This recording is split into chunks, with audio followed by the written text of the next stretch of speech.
हेलवेट्स हम लोग कर रहे थे complete environment for UPSC civil services. और आज के चैप्टर में हम लोग बात करने वाले हैं इकोसिस्टम के बारे में। तो क्या होता है इकोसिस्टम, हम लोग बात करते हैं। तो जैसे कि हमें पता है कि हमारे आसपास काफ़ी सारे हमें बायोटिक फैक्टर देखने को मिलते हैं और कुछ अबायोटिक फैक्टर्स देखने को मिलते हैं। तो भैया एक सिस्टम के अंदर जब ये दोनों के दोनों रिएक्ट करते हैं, इंटरेक्ट करते हैं आपस में, तो इसी सिस्टम को हम लोग क्या कहते हैं, इकोसिस्टम कहते हैं। क्या कहते हैं? इकोसिस्टम कहते हैं। तो बेसिक सी यही डेफिनेशन है इकोसिस्टम की।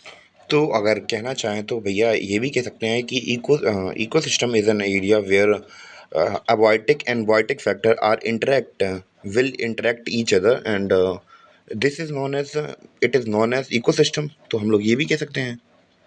तो यहाँ पे आपको डायग्राम में दिख भी रहा होगा कि भैया इकोसिस्टम क्या है। एक कम्युनिटी ऑफ लिविंग ऑर्गेनिज्म है। क्या है? Community of living organism. क्या कह देंगे? बायोटिक फैक्टर कह देंगे। और फिजिकल एनवायरनमेंट क्या हो जाएगा हमारा? अबायोटिक फैक्टर हो जाएगा। फिजिकल एनवायरनमेंट के अंदर जैसे कि हमारे एयर हुए, रॉक्स हुए। तो भैया जो हम लोग बात करें, जब बायोटिक फैक्टर और अबायोटिक फैक्टर साथ में मिलकर फंक्शन करते हैं एक यूनिट की तरह, तो भैया उसे हम लोग क्या कह देते हैं? इंटरेक्ट करते हैं। और उसी को क्या कह देते हैं? इकोसिस्टम कह देते हैं। समझ में आया क्या होता है इकोसिस्टम?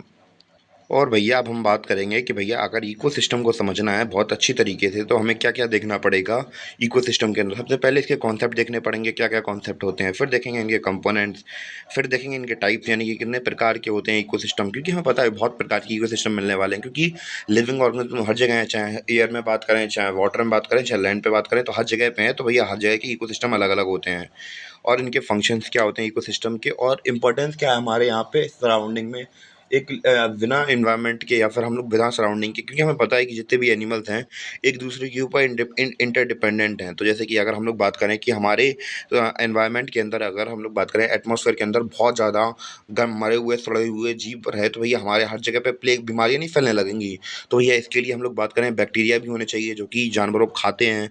तो ऐसी अलग अलग चीज़ें भी होनी चाहिए जो कि हमारे को हेल्प करती हैं सर्वाइव करने के लिए। अगर ये भैया एनिमल्स वगैरह नहीं होंगे, बैलेंस नहीं बनेगा, तो हमें पता है कि इकोसिस्टम का बैलेंस बिगड़ जाएगा और कुछ ना कुछ करके हम ख़त्म भी हो सकते हैं। एक चांस ऐसा भी है, क्योंकि भैया जैसे कि हम लोग जब भी कोरोना वायरस वगैरह जैसे आए थे, तो ऐसी अलग अलग प्रकार की बीमारियां भी हो सकती हैं। जैसे कि हज़ारों साल पहले पहले प्लेग वगैरह चलते थे, तो कितना नुकसान होता था इंसानों का। तो ऐसे ही हम लोग बात करें, हज़ार्डी सिचुएशन आती रही तो भैया ह्यूमैनिटी बच नहीं पाएगी। तो ऐसे ही को लेकर हम लोग बात करें, ऐसी कुछ इंपॉर्टेंस के बारे में बात करेंगे हम लोग।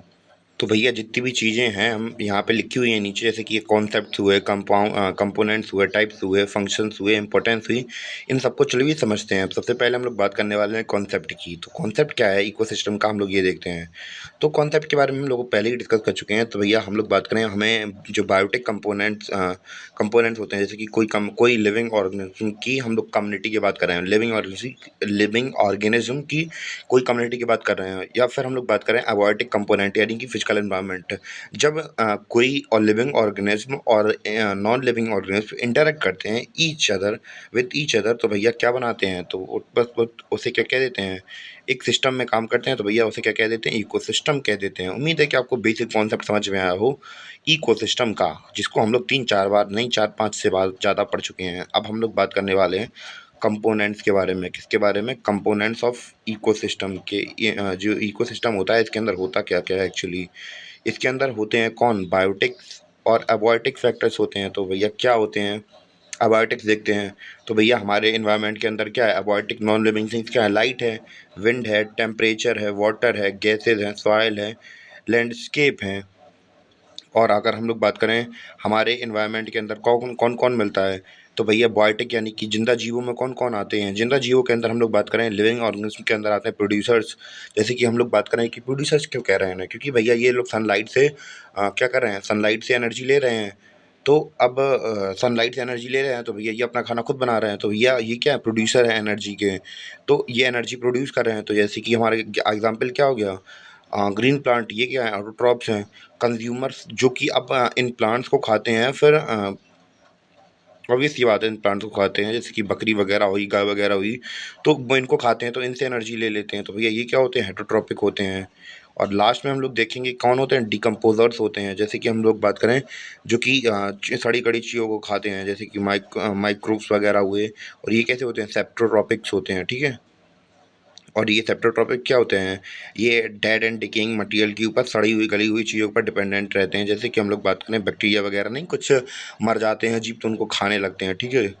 और माइक्रोब्स में कौन कौन आ जाता है? बैक्टीरिया हुई, फंगी हुई, तो ये उसके कंपोनेंट्स हैं। उम्मीद है कि आपको समझ में आया हो। तो भैया हम लोग थोड़ा बहुत ऑटोट्रॉफ्स के बारे में मैंने बताया नहीं। हाँ, तो ऑटोट्रॉफ ऐसे जीव होते हैं जो कि अपना खाना खुद बनाते हैं, क्योंकि भैया हम लोग बात करें ग्रीन प्लांट क्या करते हैं? फोटोसिंथेसिस करते हैं, जिससे कि हम लोग बात करें वो लोग अपना खुद खाना बना पाते हैं। किसकी मदद से? वाटर और सनलाइट की मदद से, ठीक है। तो और हेटरोट्रॉपिक मतलब क्या होता है? जो कि ऐसे जीव जो कि ऐसे ऑर्गेनिज्म जो दूसरों के ऊपर डिपेंडेंट रहते हैं, तो भैया वो होते हैं हमारे कौन? हेटरोट्रॉपिक्स, या फिर कंज्यूमर्स के जो कि दूसरों को कंज्यूम करते हैं।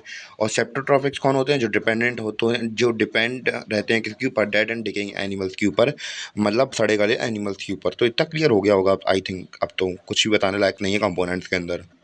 तो भैया अभी तक हम लोगों ने ये बायोटिक कंपाउंड्स तो पढ़ लिए भैया, अब बारी है इनको डिटेल समझने की। तो सबसे पहले पढ़ेंगे भैया प्रोड्यूसर्स के बारे में। तो भैया बायोटिक कंपोनेंट्स ऑफ इकोसिस्टम देखते हैं कि क्या क्या होते हैं। तो भैया हमारे प्रोड्यूसर्स हैं, तो एक्चुअली जो प्लांट होते हैं उन्हें प्रोड्यूसर्स क्यों कहा जाता है? तो क्योंकि भैया ये क्या कहते हैं, फोटोसिंथेसिस की मदद से फोटोसिंथेसिस जो प्रोसेस होती है, इससे क्या करते हैं, सन से क्या लेते हैं? एनर्जी लेते हैं। सन से एनर्जी ले ली और क्या बनाते हैं? फूड बनाते हैं। क्या कैसे बनाते हैं? तो भैया ये लोग क्या करते हैं, कन्वर्ट करते हैं सिंपल इनऑर्गेनिक सब्सटेंस को, चेंज करते हैं किसमें? Complex energy rich organic substance में। यानी कि इसी को हम लोग क्या बोलते हैं? फूड। तो भैया फूड जब इन्होंने बना लिया तो भैया इसको कंज्यूम कौन करता है? कंज्यूमर्स। तो कौन कंज्यूमर्स हुए? एनिमल्स हुए। तो ये कौन करते हैं? मतलब ये क्या करते हैं? खाना खाते हैं, ठीक है। ये इसी फूड को खा लेते हैं, जैसे कि हमारे हर्बीवोरस हुए, जैसे कि हमारी गाय भैंस बकरी। और जो कार्निवोरस होते हैं, तो भैया वो क्या करते हैं? वो इनको खा लेते हैं हर्बीवोरस को। और जो ओमनीवोरस होते हैं, पता है, वो तो इन्हें भी निपटा लेते हैं और इन्हें भी निपटा लेते हैं और इन्हें भी निपटा लेते हैं, उन्हें कोई दिक्कत नहीं होती। जैसे कि हम इंसान। अब भैया आपको, अब तो भैया ज़माना बदल गया है, अब तो आदमी को शेर का मांस खाने की भी इच्छा हो जाए तो कोई बड़ी बात नहीं होगी।